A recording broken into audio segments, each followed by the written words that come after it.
Les conversations du week-end. Aujourd'hui, conversation animée par Guillaume de Prémar.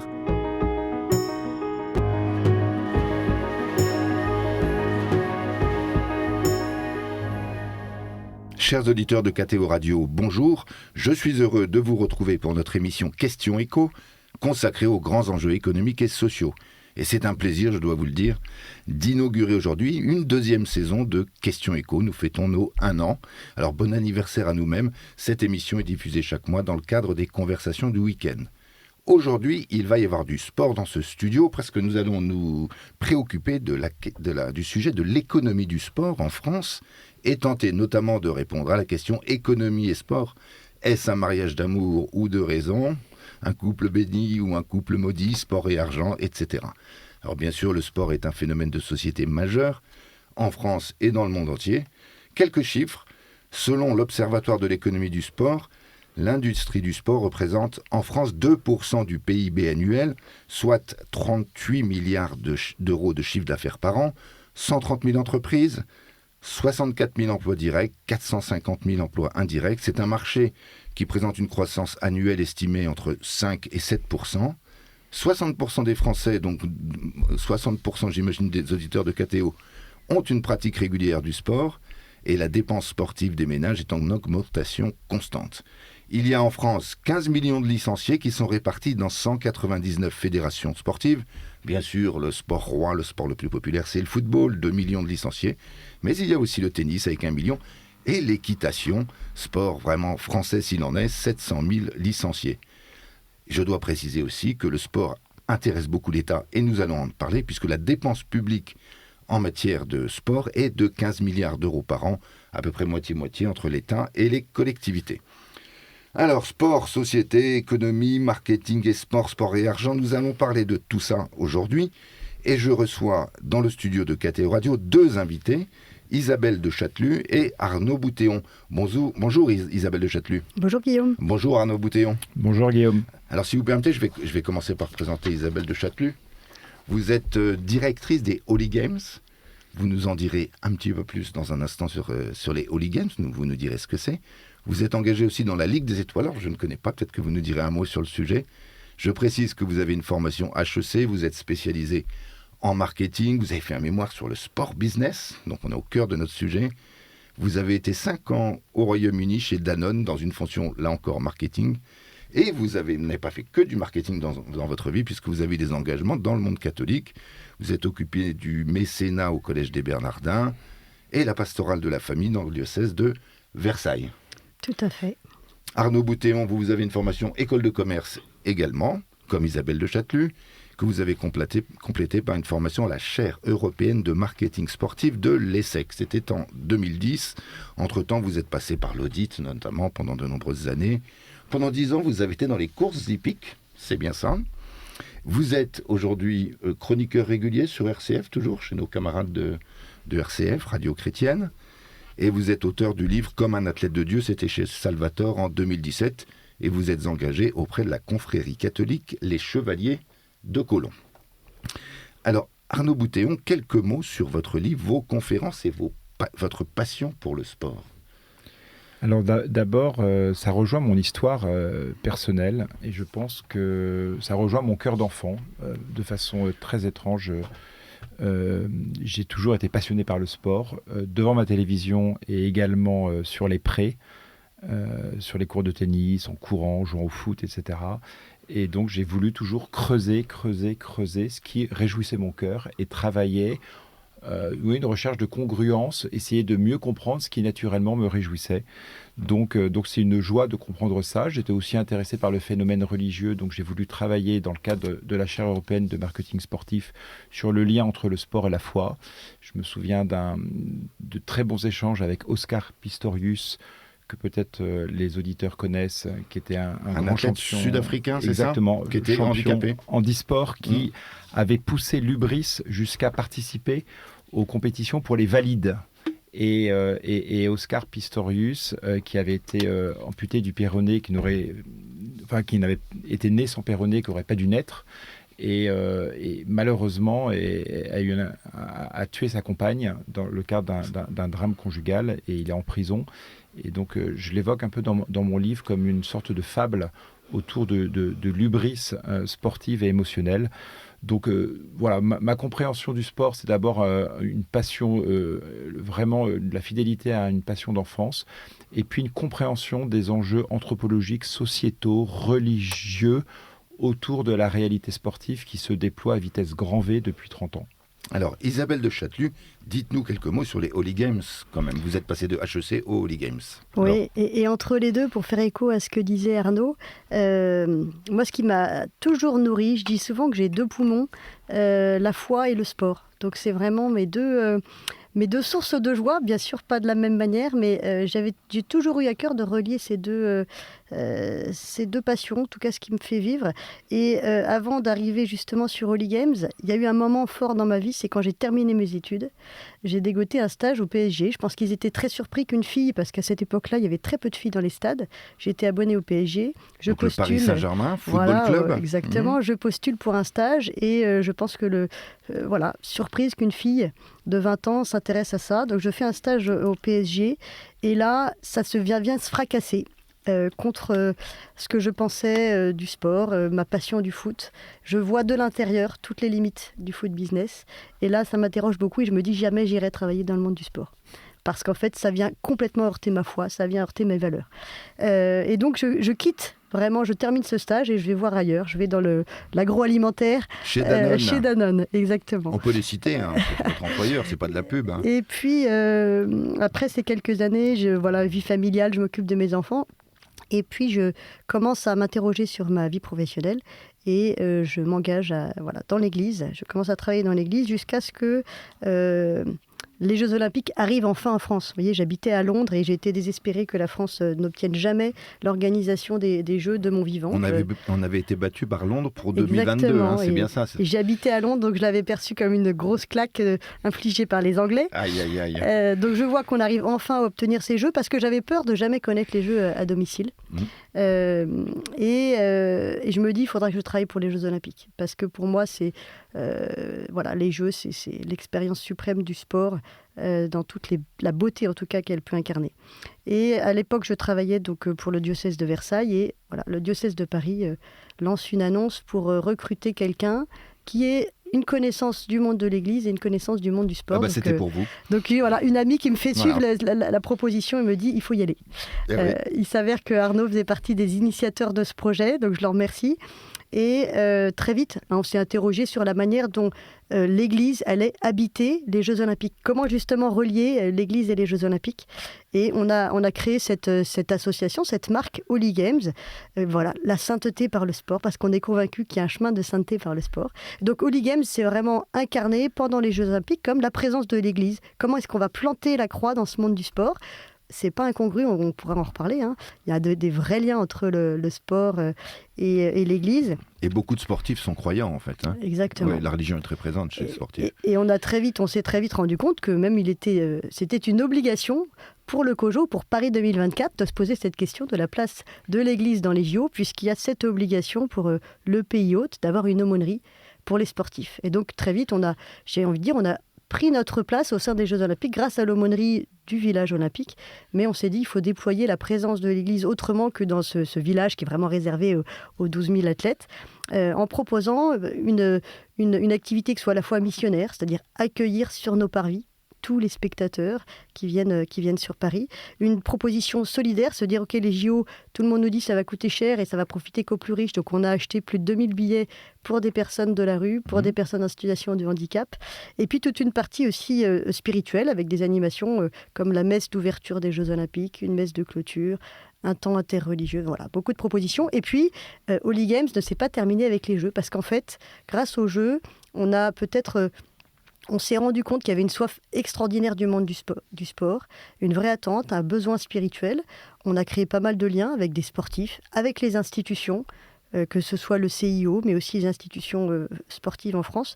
Et on s'est dit, c'est dommage de s'arrêter là. Et donc, Holy Games, depuis 2025, et la fin des Jeux, est vraiment devenue cette structure sur laquelle l'Église s'appuie pour accompagner le monde du sport au-delà des Jeux.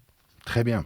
Alors, parlons un peu du sport et de l'économie, mais si on veut parler du sport et de l'économie, il faut peut-être dire que si c'est devenu un sujet économique important, c'est que c'est devenu un sujet de société majeur. Le sport, aujourd'hui, occupe une grande place. Alors, c'est pas nouveau, on dirait dans l'Antiquité, il y avait les jeux. Parfois, il y a des gens qui disent du pain et des jeux, comme de manière, on va dire, péjorative. Moi, je trouve ça stupide parce que les gens ont besoin de pain, mais ils ont besoin de jeux, dans une certaine mesure.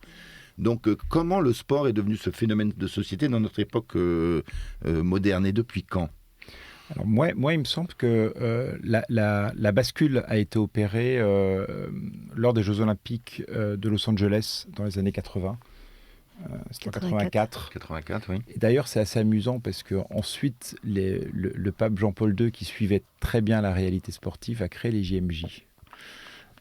4 ans après, il y a eu les premières JMJ à Compostelle. Et je pense qu'il y a un petit lien, c'est-à-dire qu'on a les Jeux Olympiques de Los Angeles, on a vu la grande démesure marketing du sport, avec des droits télé qui arrivaient, avec les sponsors qui soutenaient le CIO, les organisateurs, et puis à travers ce carburant médiatique, à travers ce storytelling que tous les gens ont pu voir, eh bien, la mécanique d'identification a pu s'enclencher. Chaque pays voyait ses athlètes avec une nouvelle proximité et on a commencé à déployer des épopées sportives de façon beaucoup plus proche, visible, incarnée par le canal de la télévision, le canal de la réalisation télé, et puis derrière, les sponsors ont permis, à travers tous les contrats de sponsoring, je pense évidemment à Coca-Cola, alors ça s'est ensuite démultiplié avec les JO d'Atlanta, eh bien, un phénomène de récurrence de la réalité sportive dans tous les espaces de consommation et tous les espaces de la société, en particulier de la société française. Donc il y a eu vraiment cette bascule, cette entrée dans le sport business. Tout à l'heure, on évoquera un sport qui était réglementé avec une présence de l'État très forte, mais je pense que cette bascule s'est vraiment opérée avec la puissance marketing des grandes marques. Et aux États-Unis, bien sûr, il a fallu que ça passe par les États-Unis, qui ont montré l'exemple, puisqu'ils ont le sens de la démesure, d'une certaine manière, et du grand spectacle. Et vous-même, vous connaissez ce monde anglo-saxon du marketing. Ça ne vous surprend pas, j'imagine. Non, et je rebondis sur ce qu'Arnaud disait. J'étais aux Jeux Olympiques d'Atlanta, j'avais 18 ans. Et j'ai effectivement fait ce parallèle, parce que donc en 96, Jeux Olympiques d'Atlanta, 97 JMJ de Paris, auquel j'avais 19 ans, et l'année d'après, on a la Coupe du Monde qui arrive en France en 98. Ouais. Et j'ai vécu ces 3 temps, donc 18, 19, 20 ans, un peu de la même manière. C'est ça qui m'a toujours surpris. Intérieurement, il y avait cette joie profonde de rassemblement, de vivre quelque chose de fraternel entre nous. Donc voilà, une similitude intéressante. Juste pour revenir rapidement sur ce sport qui devient un sport business, il faut quand même se rappeler qu'au départ, le sport, c'est pour occuper les élites, en tout cas en Europe. Et donc, c'est une activité de loisir. Et puis petit à petit, ça devait être un enjeu sociétal pour structurer la jeunesse, pour éduquer. Et effectivement, c'est assez tardivement, il y a l'après-guerre où tout d'un coup on se dit tiens, c'est un enjeu social important. Et puis dans les années 80, l'argent arrive. Et là, depuis les années 2000 et le numérique, c'est une transformation qui bien sûr s'accélère de l'importance de l'argent dans ce monde-là. Alors, nous allons parler de cette transformation juste après notre première pause musicale. Nous allons écouter Mickey 3D. Je pense que vous connaissez l'un et l'autre. Un peu, c'est du rock alternatif, sympa, gentil, avec une chanson qui s'appelle Johnny Rep, qui était une célébrité du début des années 80, footballeur des Pays-Bas extraordinaire, et coéquipier de Michel Platini à l'AS Saint-Étienne. Et il y a même des archives radio dans cette chanson de Jacques Vendroux qui commente un match de l'AS Saint-Étienne. Nous écoutons Mickey 3D, Johnny Rep.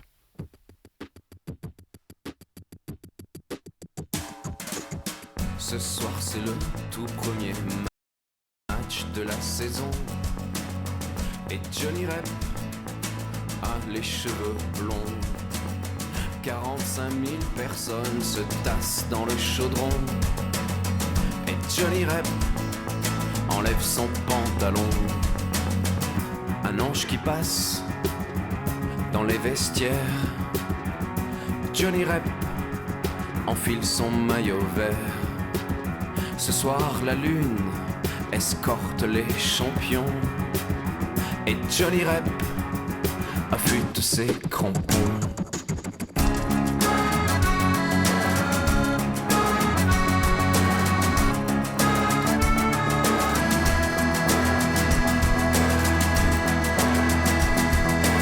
Ce soir la foule n'en peut plus de chanter. Et Johnny Rep évite les croche-pieds. Ce Ce soir, c'est sûr, on va voir trembler les filets. Et Johnny Rep n'en peut plus de dribbler. Ce soir, on joue à la maison. Et Johnny Rep demande le ballon. Ce soir, la pluie trempe les blousons. Mais Johnny Rep a marqué, c'est bon.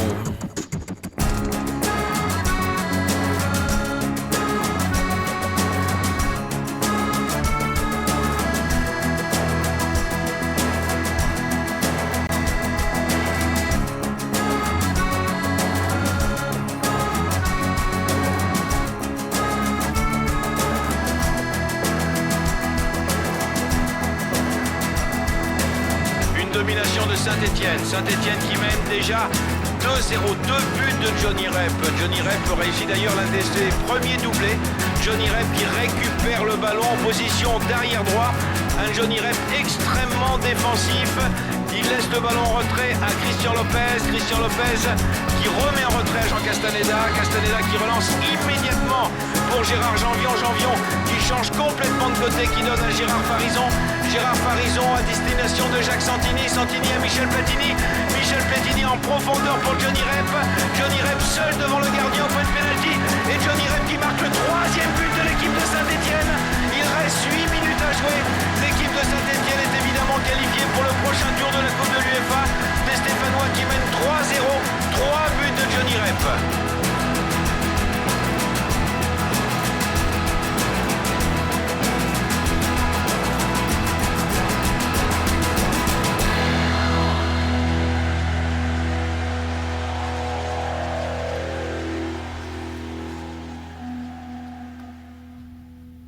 De retour dans le studio de KTO Radio, émission Question Éco. Aujourd'hui, il y a du sport dans ce studio puisque nous parlons de économie et sport avec Isabelle de Chatelus, directrice des Holy Games, et Arnaud Boutéon, on va dire spécialiste de marketing sportif, auteur, conférencier sur tous ces thèmes du sport. Nous évoquions en première partie ce phénomène de société qu'est devenu le sport et l'arrivée du sport business, donc que vous situez l'un et l'autre à partir le milieu des années 80, avec le développement du marketing sportif, du sponsoring et la démesure des Jeux Olympiques de Los Angeles. Mais cependant, le sport était quand même très populaire déjà. Il y avait beaucoup de gens pour suivre le sport, mais il n'y avait pas ce modèle économique moderne.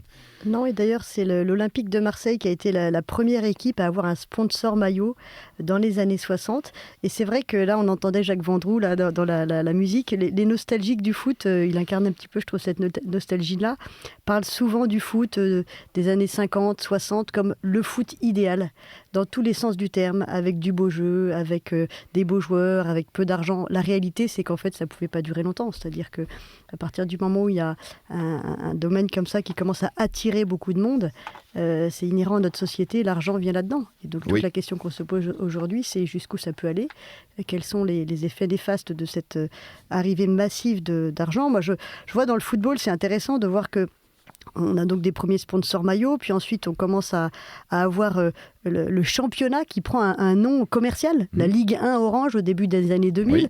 Moi j'ai commencé à me dire... McDonald's aujourd'hui. Voilà, qu'est-ce que ça veut dire? Qu'est-ce que c'est que ce nom d'une ligue? Et puis maintenant on a les stades.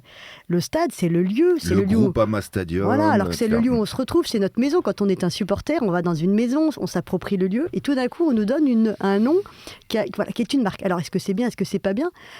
Quand on est supporter, on voit ça d'un mauvais œil, mais la réalité c'est que ça fait vivre le club. Et c'est ça aussi qui entraîne l'achat de nouveaux joueurs et de plus beaux matchs. Donc on a l'impression que c'est sans fin. Alors on va parler du football, mais avant ça peut-être sur cette dimension économique des choses, parce qu'on en parle du sport professionnel, mais il y a le sport amateur, puisque quand j'ai 60% des Français pratiquent régulièrement un sport, une part très infime des Français pratiquent un sport, on va dire, de haut niveau, ou encore moins haut niveau professionnel. Mais il y a un modèle économique très cloisonné ou décloisonné entre sport amateur et sport professionnel. Est-ce que, par exemple, le sport amateur profite du sport business tel qu'on le décrit? Bien sûr, ce qui est très important dans le sport et dans une société aussi médiatisée, c'est la mécanique d'identification. Et c'est-à-dire que le jeune garçon de 7 ans qui est licencié dans son club de rugby, quand il va faire une passe, il va se prendre pour Dupont. Et je reviens toujours au rêve de l'enfant. Et donc, le sport professionnel sera une sorte de moteur émotionnel pour driver et inspirer tous les sportifs amateurs. Ensuite, aujourd'hui, ce qu'on voit, il y a un sport bien-être qui se développe de plus en plus. Et puis, le sport a été aussi inscrit dans les programmes scolaires. Dans l'enseignement catholique, il y a Luxel qui développait le sport. Dans notre histoire, dans notre ADN, il y avait les patronages catholiques, les patronages laïques, qui permettaient d'occuper les enfants et de leur faire goûter aussi aux vertus humaines. Et à l'esprit collectif. Donc là, il y a eu beaucoup d'éducateurs dans les années 50 qui ont écrit dessus. Et puis l'État a voulu aussi encadrer le sport. Il y a eu des débats au moment du passage au professionnalisme. Quand on regarde des écrits de Coubertin, il était vent debout contre le professionnalisme, le développement du professionnalisme, même la féminisation du sport. Et il avait écrit un petit texte absolument phénoménal qui s'appelait... il avait la préscience du dopage. Il avait écrit même un petit texte qui s'appelait le développement et l'avènement du pur sang humain. Il voyait jusqu'où demain, un siècle, avec la professionnalisation du sport et avec le marché qui allait finalement investir dans ce terrain de loisirs, de gratuité, de désintéressement qu'était le sport, il voyait cette espèce d'hubris mercantile et puis même ces dérapages anthropologiques qu'on pourra évoquer. L'art du pur sang humain, c'est totalement effrayant. Alors, il y a la dérive mercantile, donc, qui est incontestable, mais il y a aussi, par exemple, en France, une volonté que tout l'argent embrassé par le sport retombe vers le sport amateur. Je crois que c'est en 2000 que la ministre des Sports, Marie-Georges Buffet, a instauré une taxe. Et si j'ai bien compris, il s'agit d'instaurer une solidarité du sport professionnel envers le sport amateur. Donc en France, il y a un modèle qui fonctionne comme ça, quand même. Ça limite un peu la prédation du marché, si j'ose dire. Pour autant, moi, je vois vraiment une rupture entre ce qu'on appelle le sport professionnel et le sport amateur. D'abord, qu'est-ce que c'est que le sport professionnel ? Il est finalement assez peu répandu dans la mesure où il y a très peu de sportifs qui peuvent vraiment vivre de leur métier. Oui. Donc, c'est vrai qu'avec les médias, on a ce sentiment que beaucoup de gens vivent du sport. En réalité, non. On regarde dans le tennis. Chez les hommes, on peut dire que jusqu'au 120e jour mondial, ils arrivent à vivre, à financer leur équipe. Au-delà, c'est catastrophique. Donc la réalité du sport professionnel, et c'est pareil dans le football, bien sûr qu'en Ligue 1, les joueurs de football vivent très bien, mais dès qu'on descend, alors la Ligue 2 aussi, je pense que, mais leur problème c'est que leurs carrières sont très très courtes. Oui. Donc le sport professionnel... C'est moins de 10 000 personnes. Voilà, c'est vraiment une réalité, et on l'a vu aux Jeux Olympiques, je pense qu'on en reparlera, il y a très très très peu de joueurs, d'athlètes qui ont participé aux Jeux Olympiques qui vivent de leur métier. Donc c'est resté une réalité amateur, ouais. D'amateurs majoritairement. Coubertin serait content de ça, peut-être grâce aux Jeux Olympiques à ce moment-là. Je pense. En tout cas, on a côtoyé là, pendant les JO pas mal de judokas, par exemple, dont même des judokas qui ont été médaillés d'or et qui, en fait, n'en vivent pas, qui, heureusement, ont des structures. Et on en revient à la place de l'État dans le développement du sport. Heureusement, il y a des structures comme l'INSEP qui sont largement financées par l'État et qui permettent de faire émerger des sportifs de haut niveau, qui permettent de les accompagner et de leur permettre d'envisager de vivre de ça. Mais dans le monde du judo, par exemple, il n'y a que des Teddy Riner qui vivent vraiment de son métier. Et le judo est une discipline très pratiquée en France avec un niveau exceptionnel. Et là, donc, il faut arriver vraiment au niveau de Teddy Riner pour être... Et il n'y en a qu'un. Pour vivre vraiment, mais un des Teddy Riner, forcément, il ne peut y en avoir qu'un. On parlait de l'État. 15 milliards d'euros par an, c'est le coût en termes de finances publiques. Si on cumule État et collectivités locales, c'est beaucoup quand même, c'est beaucoup d'argent, des montants bien supérieurs à ce qui se fait en Allemagne, c'est 2 fois plus qu'en Allemagne. L'Angleterre, j'en parle pas parce que là, l'argent public, on ne met pas du tout dans ces choses-là, mais même beaucoup plus important que l'Italie ou l'Espagne. Est-ce que ça se justifie de mettre 15 milliards d'euros pour l'État dans le sport aujourd'hui ? Je pense que le sport coule la société. Quand je dis qu'elle coule la société, c'est que c'est un terrain de mixité sociale, c'est un terrain de rencontre, c'est un terrain d'échange. Et dans l'esprit aussi français jacobin, c'était quelque chose de très important. De la même façon que dans les années 50, il y a eu un plan Malraux pour la culture, il y a eu un plan Herzog pour le sport, il y a eu une vraie volonté pour l'État de réglementer, de contrôler le sport. Les structures fédérales aujourd'hui sont extrêmement verticales et il y a toujours une tutelle étatique dans le sport. On pose toujours la question de savoir à qui appartient le sport. À qui appartient le sport ?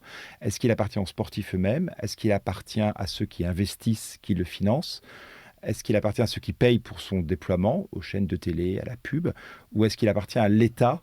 Et on réalise que dans les moments de crise, parfois, il y a au moment de la crise en Afrique du Sud, quand les joueurs étaient descendus du bus, je ne sais pas si vous vous en souvenez. La Coupe du Monde de football, donc voilà, ils avaient fait grève, les joueurs français. Le cauchemar de Nisna, eh bien, il y a eu le président de la Fédé qui se retrouve convoqué par le ministre. Mais on s'en fichait du ministre. Parce que ça avait fait un scandale, parce que des joueurs Voilà. de foot si bien payés faisaient grève, refusaient de descendre du bus pour s'entraîner, parce qu'il y avait eu des dissensions autour de l'exclusion d'un des joueurs qui était Nicolas Anelka, c'est bien ça. Hein. Voilà, c'était ça. Et là, il y a un sujet aussi dont on reparle. Enfin, on a vu une prise de parole aujourd'hui même de la ministre des Sports, parce qu'il y a eu une erreur visiblement dans le suivi des protocoles pour les tests de féminité au championnat du monde féminin de boxe. Et donc, la ministre descend dans l'arène en disant qu'est-ce que c'est que ça, etc. Je veux savoir qu'est-ce qui s'est passé. Les joueuses sont prises en otage. Cette chose-là ne se serait jamais passée en Angleterre. Les Anglais raisonnent par filière, c'est intéressant. Par exemple, pour les Jeux Olympiques en Angleterre, ils n'ont jamais investi en volley-ball, en handball. Ils ont sacrifié quelques sports. En France, on veut être bon partout. On veut occuper tous les territoires. Notamment dans les sports d'équipe. Et on est bon. Volley, en handball, en basket, en foot, en tout. C'est exceptionnel. Mais donc, finalement, c'est cette vision un peu du bien commun sportif, alors que les pays les plus libéraux vont tout de suite avoir un raisonnement d'investisseurs en disant « je donne 100, je veux récupérer 300 ». En France, heureusement, je pense que c'est vraiment une question de bien commun de la société, parce qu'on a vu cyniquement, on peut dire aussi que ça calme les gens, que ça absorbe aussi des tensions, mais on voit que le sport est, comme la religion, est une forme, ce que disent certains politiques, d'opium du peuple pour apaiser, pour calmer la marmite. Et en tout cas, il y a un vrai bienfait. Un vrai bienfait. Donc, mais alors, heureusement, l'économie du sport ne dépend pas uniquement de l'État, même si 15 milliards, c'est pas rien. Les entreprises, énormément. Vous parliez des premiers sponsors maillots dans les années 70 ou 80. Il y avait RTL pour Paris Saint-Germain, Manu France pour l'AS Saint-Étienne, etc., etc. Et alors, aujourd'hui, est-ce que ces entreprises, ces grandes marques qui associent donc leur image à l'identité des clubs, par exemple de foot, mais aussi d'autres disciplines sportives, retrouvent leur argent ? Est-ce que ça leur rapporte vraiment quelque chose ? Je voudrais revenir sur les 15 milliards. Vous posiez la question de l'utilité de ces dépenses-là. Dépenser de l'argent dans le sport, ça a un impact positif sur la santé, ça a un impact positif sur l'éducation, ça a un impact positif sur la cohésion sociale, donc peut-être sur la sécurité. Donc voilà, je pense qu'il y a ça aussi derrière. Investir dans le sport, c'est aussi investir pour plus grand que cela. Le sport, c'est pas une fin en soi, c'est un moyen aussi pour améliorer la cohésion, etc. Pour revenir aux entreprises, moi je suis intéressée par ce que vient de faire LVMH avec sa filière Agage Sport et dans le Paris FC. Paris Football Club qui revient en Ligue 1 cette année. Voilà. Et beaucoup s'interrogent sur cet investissement en disant est-ce qu'ils vont trouver un retour sur investissement ? Certainement que non. Mais le sport véhicule quelque chose aussi de l'ordre de l'imaginaire, de l'émotion, et je pense que c'est pour ça qu'ils sont allés là-dedans. Pour autant, il y a des grandes marques. Je pense à une marque comme Decathlon qui, moi, me fascine. C'est une des marques que je trouve fascinante, qui explique l'évolution du sport, qui en tout cas accompagne l'évolution du sport. Decathlon a démocratisé le sport de manière exceptionnelle. En rendre accessible en prix les équipements, quoi. Exactement. C'est-à-dire qu'il y a des sports qu'on n'aurait jamais imaginé faire, et Decathlon a rendu possible cette pratique du sport. Et Decathlon, qui a toujours été une marque grand public, s'est tout récemment dit, alors j'imagine pour des questions financières, on va développer une gamme expert. Donc par exemple, dans le tennis maintenant, Gaël Monfils, un des plus grands joueurs français, joue avec une raquette Decathlon Artingos. Et ça a surpris tout le monde. Quand Gaël Monfils a sorti une Decathlon à fond la forme, on s'est dit, mais il joue avec la raquette de Monsieur Tout le Monde, non. Et ils sortent une gamme de vélos. Avant, on circulait tous avec des vélos Between, puis ils sortent une gamme de vélos plus experts, Van Rysel, qui permet de se dire, tiens, en fait, je peux aussi devenir professionnel. Et qu'est-ce que fait Decathlon maintenant ? Ils deviennent sponsors d'une équipe cycliste. Moi, je pense que c'est l'imaginaire qui joue. Je ne pense pas qu'une entreprise c'est un peu à fond perdu quand même le sponsoring. Oui, quand même. Oui, moi je crois que c'est un peu à fond Et c'est perdu. difficile à mesurer de toute façon. Mais voilà, c'est de l'ordre de l'émotion et on a tous en tête les matchs qu'on regardait quand on était jeune et on se souvient de la boulangère, on se souvient de marques qui dans notre imaginaire sont associées au sport et à la joie et à nos émotions. Alors moi, j'ai une petite nuance. Oui. Je pense qu'aujourd'hui, beaucoup de sponsors, en particulier avec l'avènement de la data, aujourd'hui sont vraiment, en apposant leur marque à côté d'une compétition sportive, d'une équipe, cherchent réellement à parler à leur marché. La clé du marketing et du marketing sportif, c'est de la segmentation de marché. Et aujourd'hui, les grands sponsors du Tour de France sont vraiment capables de vous dire l'impact que la présence lors de la caravane a sur leur réseau, sur leurs clients d'abord, sur leur personnel et sur leurs parties prenantes. Donc leur réseau commercial, par exemple, de magasins ou tout Exactement, ça. exactement. Donc, fondamentalement, quand vous accolez votre marque à côté d'une plateforme de marquer un événement sportif, un club sportif, etc., ou même un athlète, fondamentalement, vous êtes là pour parler à vos clients. La dimension un peu philanthropique, mécénat, je pense que ça concerne quand même. On évoquait le KLVMH, c'est très très très minoritaire. Le gros du sponsoring, c'est que je me sers de cette plateforme pour parler à ma clientèle et pour vendre mieux mes produits. Et c'est pour ça qu'on a tout ce travail autour de la marque, en disant, je pense à Bricorama. Bricorama va s'associer au rugby et à chaque pause lors des matchs de rugby, vous verrez toujours des pubs pour des voitures et pour des magasins de bricolage, parce que le public qui regarde le rugby, qui est masculin à 80%, va consommer le produit qui est vendu lors de la page de pub. Alors, comme poumon de l'économie du sport, on a parlé de l'État, on a parlé des entreprises, et il faut parler quand même de la télévision, les fameux droits télévisés. Alors là, dans le football, ça a explosé. C'était la poule aux œufs d'or pour la Ligue de football, mais là, patatras. Ils avaient distribué 190 millions au club en 2024-2025. Ce sera seulement 80 millions d'euros cette saison.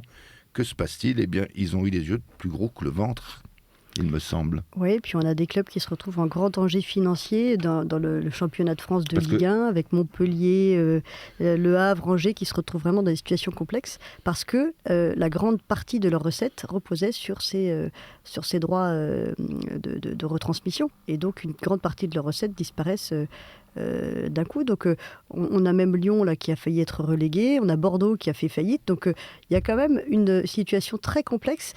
Ça fait très longtemps qu'on sait qu'il y a une bulle financière dans le monde du football. Ils vendaient trop cher les droits et les diffuseurs n'y trouvaient pas leur compte. Voilà. Donc, à un moment, ils ont dit stop. Et un monde tout est devenu trop cher. C'est-à-dire que acheter un joueur, même si cette expression est terrible, c'est celle qui est utilisée, c'est très cher. Et donc, il y a bien un moment où la bulle va exploser. Alors, avec des situations qui sont très différentes d'un pays à l'autre, on a presque l'impression aujourd'hui que le championnat anglais va phagocyter tout le championnat européen. Parce que la situation en Espagne n'est pas tellement... pas tellement oui, là, c'est la dette là-bas qui finance tout. Donc, la dette des clubs. Ce qu'il faut vraiment comprendre, c'est que quand les droits sont très chers, l'épopée sportive, c'est un mix, un concentré de 4 réalités. La première, c'est l'émotion. Donc, l'émotion sportive, la procuration. La deuxième, c'est l'identité. Et on est sur des ressorts très fort, identitaires. On voit la pub aujourd'hui même de Marseille pour le retour à la Ligue des Champions. La troisième réalité, c'est la vitesse. Et la quatrième, c'est l'incertitude. Et quand vous mélangez ces 4 réalités ensemble, ça fait un produit très attractif, addictif, avec un storytelling, avec des rebondissements, avec des incertitudes, des rivalités, des haines, des amours, des drames. Enfin, et c'est ça qui est absolument merveilleux. Quand vous avez en fin de journée de championnat 4-5 équipes qui se tirent à la bourre, vous tenez en haleine un pays. Voilà. Et derrière, c'est des personnes, c'est des présidents qui sont caractériels, c'est des peuples qui s'enflamment. Enfin, donc c'est une histoire incroyable. Alors Arnaud Boutéon, c'est vous qui avez choisi le titre de la deuxième pause musicale, C'est mieux sec, une chanson que je ne connais pas. Dites-nous en un mot, qu'allons-nous écouter ? Alors c'est une chanson, c'est ce qui se passe dans la tête de celui qui, tous les dimanches, se réveille tôt, prend ses affaires de sport et va courir. Et là, voilà. Donc c'est une sorte de prière laïque du jogger du dimanche. Nous écoutons Mieux sec.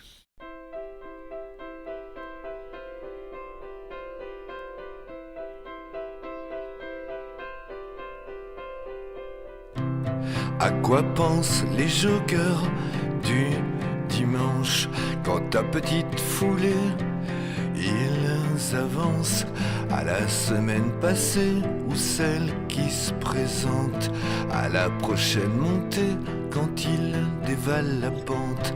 À quoi pensent les joggeurs du dimanche?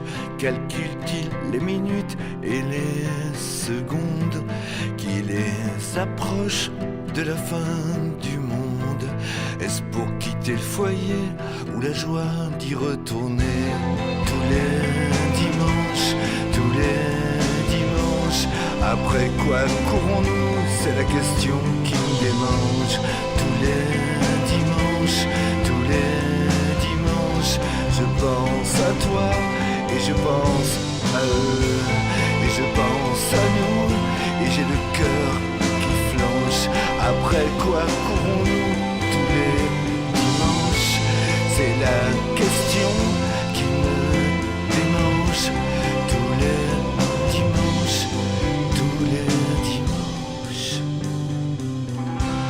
À quoi pensent les joggeurs du dimanche? Regardent-ils toujours la cime des peupliers? Ou bien ont-ils les yeux fixés sur les surfaces goudronnées? Ont-ils en tête l'envie de tuer? Ou est-ce juste l'envie de s'épuiser? Veulent-ils s'alléger de leur poids? Ou ne font-ils que compter leurs pas? Tous les dimanches, après quoi courons-nous? C'est la question qui me démange. Tous les dimanches, je pense à toi et je pense à eux et je pense à nous et j'ai le cœur qui flanche en pensant aux joggeurs du dimanche, aux joggeurs du dimanche, les joggeurs du dimanche. Je pense à toi et je pense. Refont-ils toujours le même trajet avec leur petite foulée? Finissent-ils toujours par sprinter ou se laissent-ils relâcher? Est-ce que ça soulage leur conscience? Est-ce que ça donne à leur vie un peu de sens?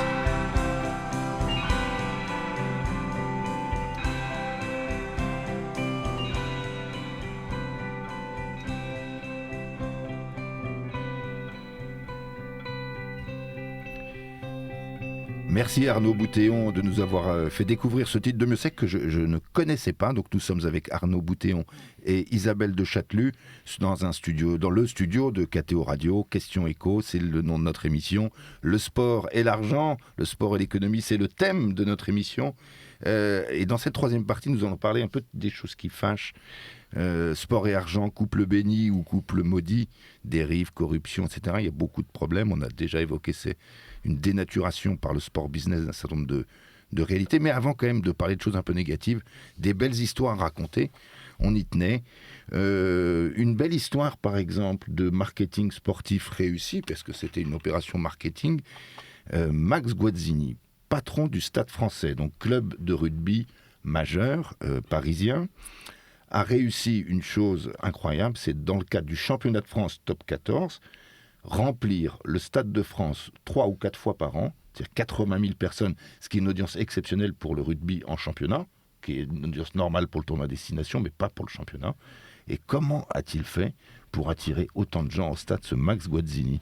Eh bien, Max Guazzini a compris le besoin de disruption et surtout la dimension religieuse du sport, le besoin de rite, la dimension populaire et religieuse avec l'entrée des joueurs en procession. Les gens, en venant voir le match de façon accessible, parce qu'il y avait un tarif unique à 5 €, les gens communiaient à un magnifique événement. Il assumait un peu le côté jeu du stade, complètement. Mais les joueurs étaient magnifiés, il y avait des processions d'entrée, il y avait de la musique, il y avait des lumières, les maillots étaient nouveaux. Et donc, les drapeaux étaient distribués partout avec des couleurs très vives. Et sur le maillot, d'ailleurs, je vous coupe une seconde, mais il y a la Vierge Marie. Il y a eu la Vierge Marie. Est-ce qu'il n'y a pas eu Sainte-Geneviève aussi? Alors, c'était la Vierge Marie. C'était la Vierge Marie. C'était la Vierge Marie, mais il était plus acceptable par le sponsor de comprendre que c'était Sainte-Geneviève, la patronne de Paris, mais c'était Notre-Dame. Ah, c'était Notre-Dame. On a le fin mot de l'histoire parce que tout le monde se posait la question. Hein. Voilà.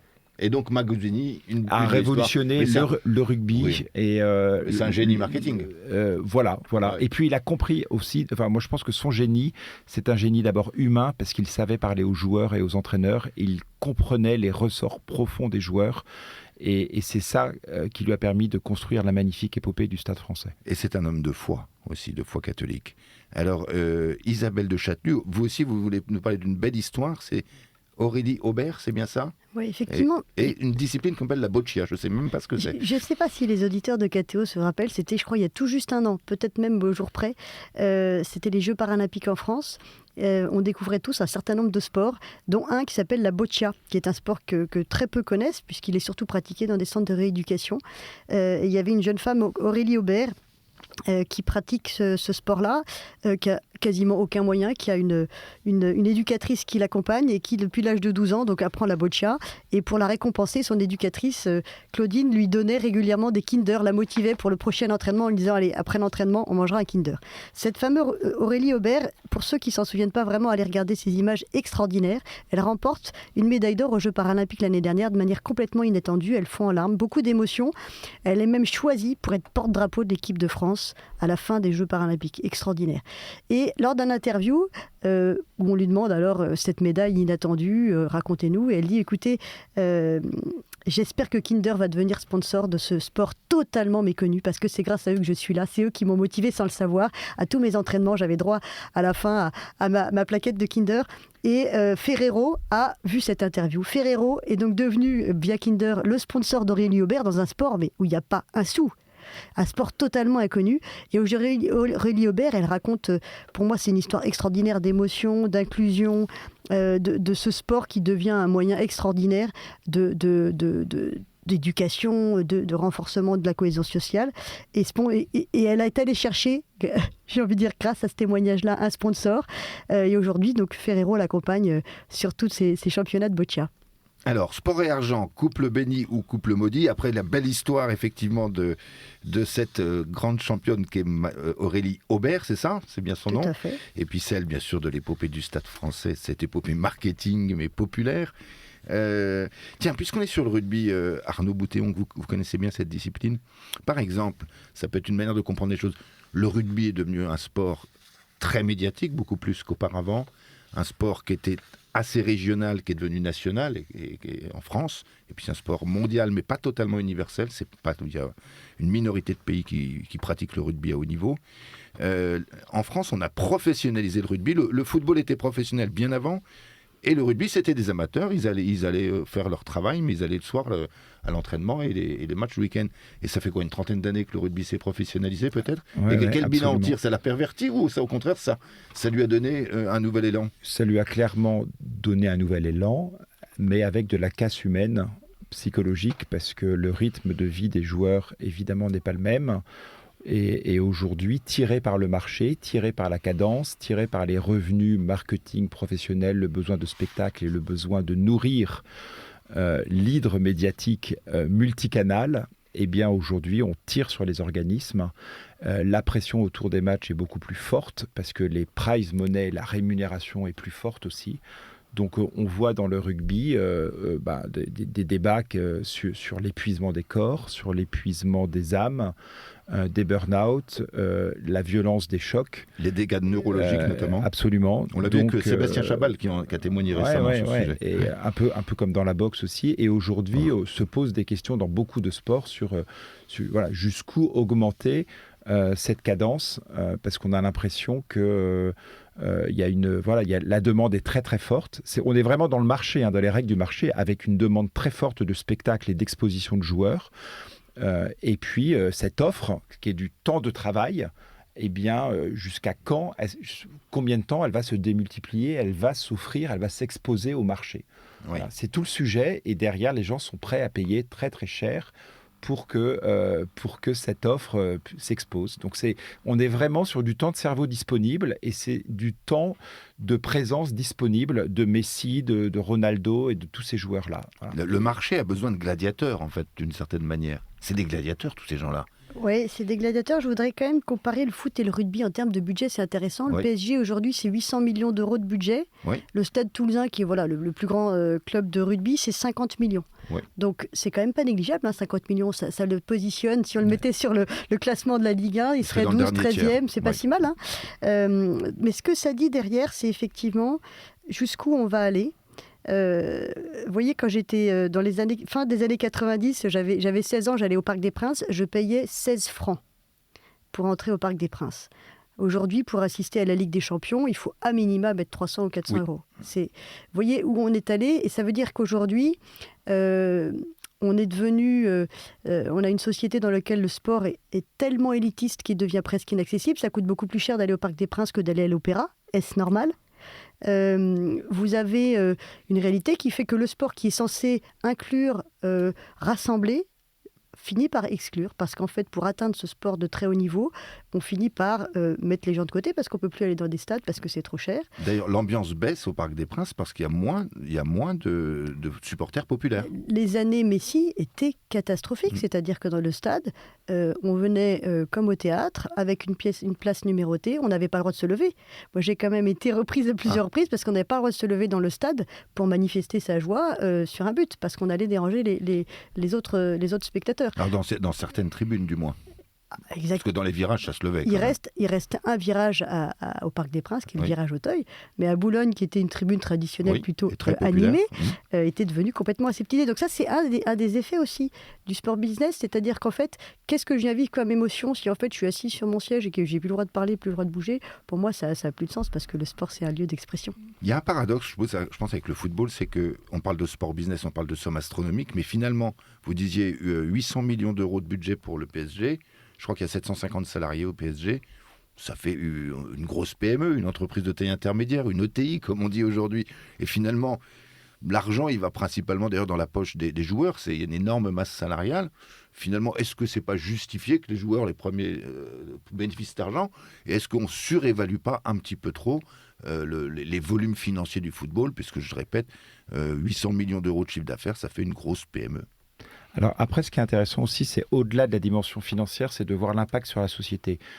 L'ancien directeur de la com du Paris Saint-Germain m'expliquait que quand il est arrivé avec le Qatar, le PSG sur les réseaux sociaux, dans la fanbase, qu'on appelle la fanbase du PSG, c'est cette capacité du club, l'institution à parler à ses supporters, c'était 500 000 personnes.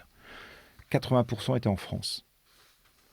Aujourd'hui, la fanbase du PSG, c'est 120 millions de personnes. On peut traduire les sympathisants du Les Paris Saint-Germain. sympathisants, les Oui. supporters, ceux qui sont prêts à consommer du PSG, Voilà. mais à acheter un mug, un maillot, etc. Aujourd'hui, c'est 120 millions de fans sur lesquels le club a un contact. Donc, c'est 2 fois la population de la France. Et 10% est en France. Ça veut dire que quand Messi vient, et quand on vend un maillot Messi, si on le vend 100 millions, 100 francs, 100 euros, pardon. Il suffit, admettons qu'il y ait 1 million de personnes qui l'achètent sur une fanbase de 110 millions de personnes, vous avez 100 millions. C'est délirant. Donc aujourd'hui, le sportif, avec l'importance des datas, avec l'importance de cette clientèle, de ce réseau de clientèle, le sportif est un homme sandwich.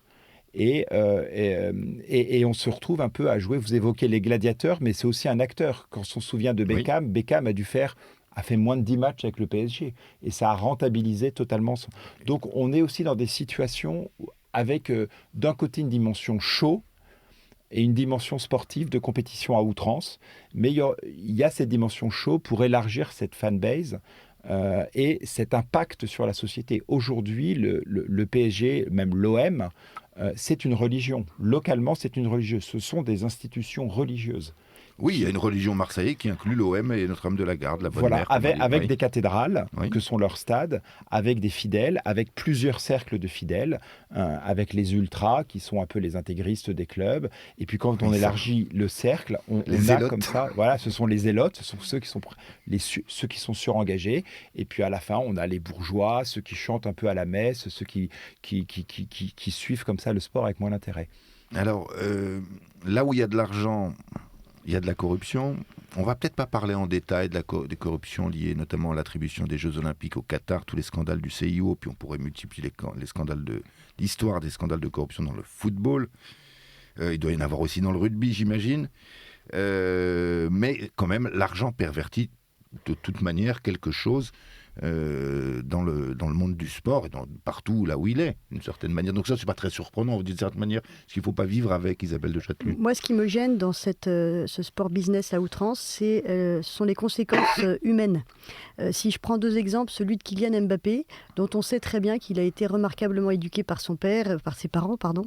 Et puis à un moment, ce garçon, il gagne tellement d'argent qu'il se retrouve dans des situations qui ne sont pas du tout souhaitables. Moi, je dis souvent aux jeunes que je rencontre, mais en fait, Mbappé, moi, ça ne me fait pas du tout rêver. Le gaillard, aujourd'hui, il n'est pas marié.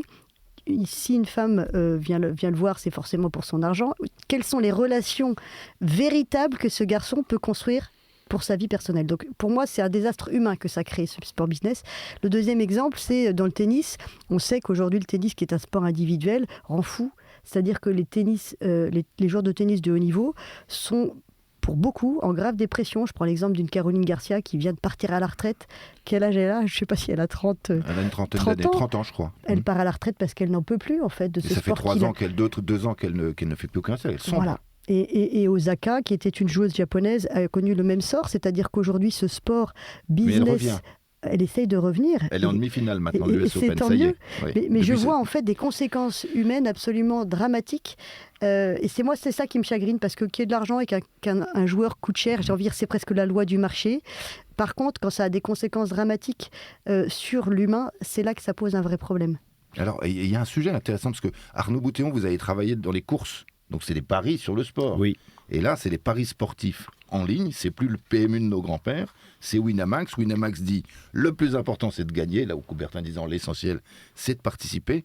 Et là, il y a, rien que pour la France, 1,7 milliard d'euros de chiffre d'affaires sur les paris en ligne, 46 milliards dans le monde. Et là, il y a quelque chose aussi qui a un impact très fort. On peut parier sur les défaites aussi. Ouais. On peut parier sur les cartons joués. On peut parier sur tout. Et on sait que neurologiquement, psychologiquement et collectivement, quand on investit de l'argent sur ce spectacle qu'est une compétition sportive, ça booste l'adrénaline et ça booste l'émotion, tout simplement. Et ça vous réengage un peu plus dans l'immersion et dans la façon avec laquelle vous allez vivre le programme.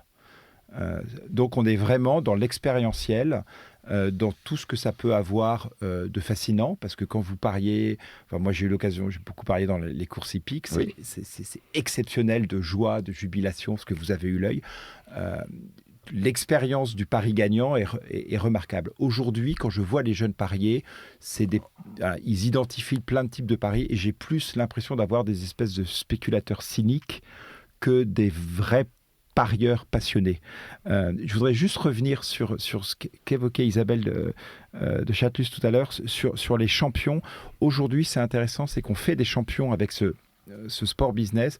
Un jour, on évoquait le drame des hommes politiques, des gens qui étaient un peu pourris dans le boulot, écrasés d'argent, écrasés de pression. Et on m'avait dit la chose suivante, c'est-à-dire pour faire de la politique, pour diriger l'entreprise, pour être un grand chanteur, il faut 3 éléments. Il faut être obsessionnel. Les champions sont totalement obsessionnels. C'est une quête. Voilà. Il faut, à un certain niveau, être paranoïaque. Et ils sont tous paranoïaques. La plupart des grands champions, ils se libèrent de leurs entraîneurs, etc. La question de la relation entre l'entraîneur et le joueur est très intéressante. Et ils sont narcissiques, malheureusement. Ils sont dans une mise en scène narcissique. Et donc, on a ces 3 névroses qui touchent les champions.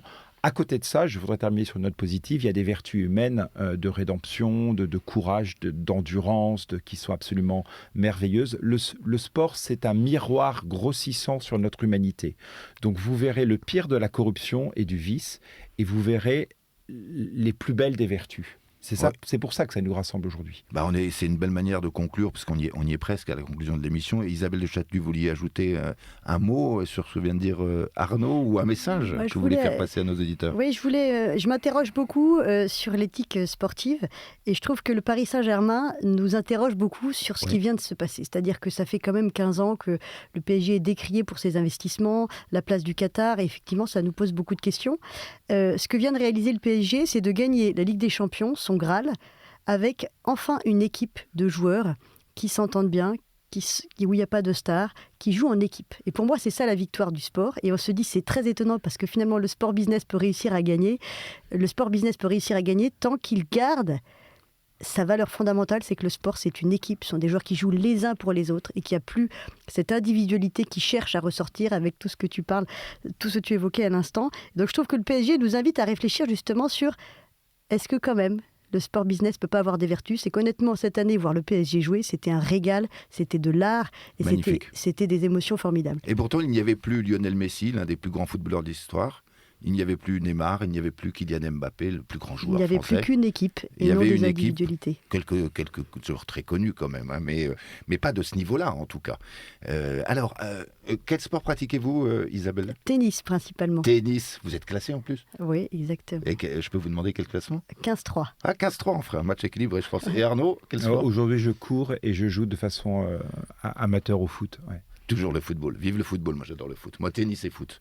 Mais surtout tennis, parce que je suis trop vieux pour le foot. Et bien, chers auditeurs, merci d'avoir suivi cette émission Question Éco consacrée à sport et économie. Merci beaucoup Isabelle de Châtelus d'être venue. On est tous en basket dans le studio aujourd'hui. Merci beaucoup Arnaud Boutéon. Et merci à tous de nous avoir suivis. En attendant la prochaine édition de Question Éco sur KTO Radio. Les conversations du week-end. Aujourd'hui, conversation animée par Guillaume de Prémard